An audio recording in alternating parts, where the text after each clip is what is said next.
Hola queridos amigos, ¿cómo están? Esto es Exurge Domine y hoy quiero hablarles sobre un tema que hace tiempo anda dando vueltas por mi cabeza. Se trata ni más ni menos que de los intervalos musicales. Todo comenzó cuando en una de mis últimas clases de este ciclo lectivo, uno de mis alumnos de secundaria me preguntó sobre qué tipo de música me gusta. Y así, hablando con él, entre esto y aquello, la charla decantó en qué es y cómo se puede aprender la escala musical. Entonces le dije a mi alumno que lo fundamental es saber reconocer, distinguir y también interpretar los intervalos. Y así, mirando a mi alrededor, traté de explicárselo con los elementos y materiales que tenía a mi alcance. Claro, porque estoy convencido de que no hay mejor método para explicar cuestiones que en principio resultan demasiado abstractas que recurriendo al uso de analogías. Y déjenme decirles, queridos amigos, que lo que sigue surgió espontáneamente. No sé si sea el mejor método y hasta quizás los profesores de música puedan estar en desacuerdo conmigo, pero lo que sí puedo asegurarles es que, gracias a mi explicación, que por cierto di solamente con una hoja de papel y algunos post-it, mi alumno quedó fascinado al descubrir las posibilidades musicales que se le abrían al comprender el funcionamiento de los intervalos. Así que sin más, empecemos. Antes de entrar de lleno en el funcionamiento de este improvisado método del cual les vengo hablando desde el principio, primero definamos qué son los intervalos musicales.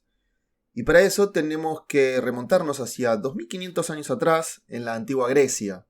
Allí vivió uno de los primeros y más famosos matemáticos de la historia. Algunos de ustedes ya imaginarán de quién hablo, ¿no? Se trata ni más ni menos que de Pitágoras de Samos. Este matemático, si bien en sí no fue el primero en descubrirlo, a él se le atribuye la invención de la escala musical. Y es que desde la época clásica ya la escala musical quedó fijada en las 7 notas que conocemos hoy en día.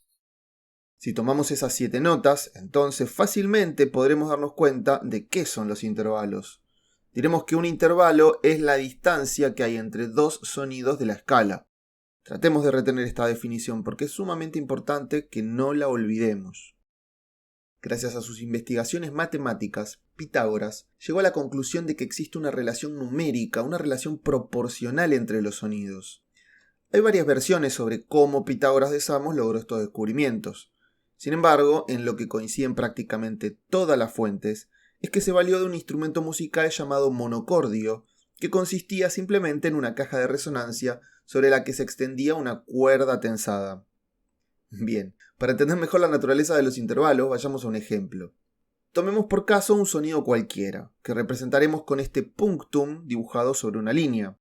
Si a continuación cantamos un sonido más elevado, lo representaremos con otro punctum que dibujaremos por encima del anterior para dar a entender que el sonido es más alto.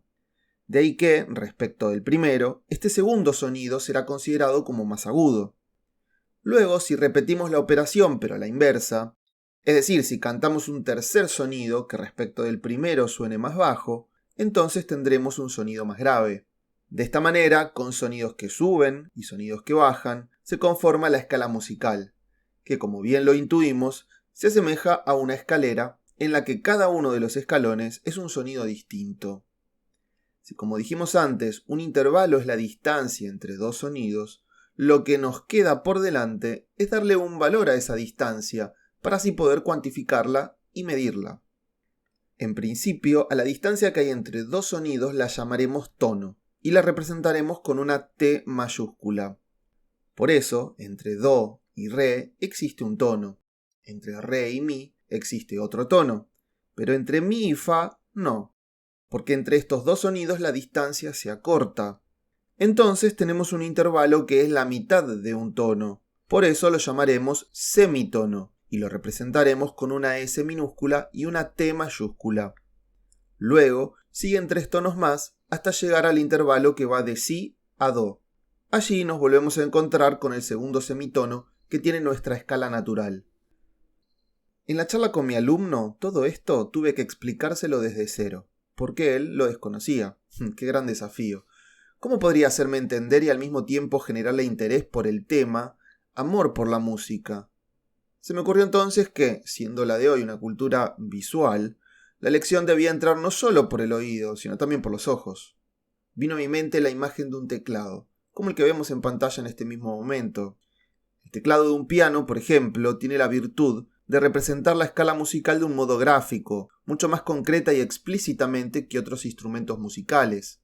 La desventaja que me suponía el teclado de un piano, además de no tener un piano en el aula, eran las teclas negras, las cuales no se ajustan a la escala natural o diatónica de la que hablábamos antes. Pero ahora no nos vamos a meter en ese asunto. Volviendo al tema, lo que se me ocurrió entonces fue hacer un esquema de lo que para nosotros serían las teclas blancas. Y para ello doblé una hoja de papel hasta formar una tira rectangular como la que podemos apreciar aquí. Después, con la regla y un lápiz, hice sobre el papel unas marcas distantes entre sí más o menos 2 centímetros. A continuación, saqué los post-it que guardaba en mi mochila, unos como estos. Abrí el paquete y empecé a pegarlos sobre cada una de las marcas. Así. Pero ojo, que no los pegué arbitrariamente. Usé 2 colores que contrastasen bastante.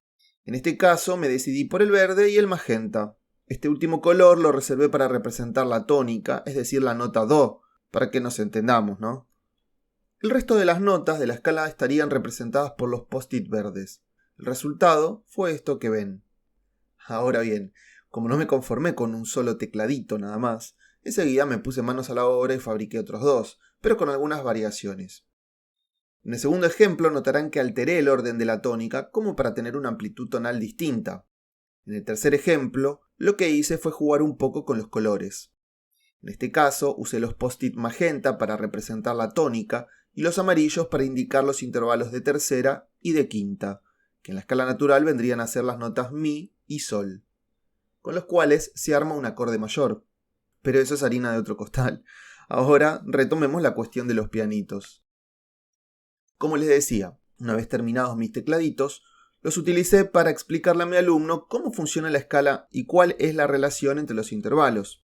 Cada vez que yo cantaba una nota, iba al mismo tiempo pisando con los dedos cada tecla imaginaria. Do, re, mi, fa, sol, la, si, do. Y créanme que fue de gran utilidad para mi alumno poder ver y no solo escuchar los sonidos. Porque aunque para algunos resulte muy fácil distinguir cuándo un sonido sube y cuándo baja, lo cierto es que para quien recién se inicia en el estudio de la música, esto puede ser un verdadero dolor de cabeza. Darse cuenta que re es más aguda que do, y no al revés, requiere intuición, pero también razonamiento. Al final estos pianitos me sirvieron para explicar la escala y los intervalos musicales. Sospecho también que pueden servir a la hora de estudiar uno mismo por su propia cuenta, sobre todo cuando se trata de diferenciar intervalos que, para el neófito, suenan muy parecidos entre sí, por estar demasiado cerca, como por ejemplo un intervalo de tercera, con uno de cuarta. Usar estos teclados de papel ayudaron a mi alumno a incorporar la escala y a lograr una afinación mucho más precisa. Y, si los doctos encuentran a estos artilugios simplones e inútiles, créanme que fabricarlos divierte a los chicos y hace que la música sea para ellos algo más creativo y cercano. Muy bien, queridos amigos, esto ha sido todo por hoy. Los invito como siempre a suscribirse a mi canal, a que compartan este video con sus conocidos, a darle like y un clic a la campanita. Y sobre todo a difundir este contenido, ya que YouTube no lo va a hacer. Muchas gracias por haberse quedado hasta el final. Nos vemos en el próximo video. Chau.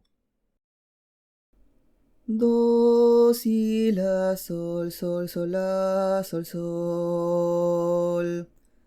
Do, si, la, sol, sol, sol, la, sol, sol.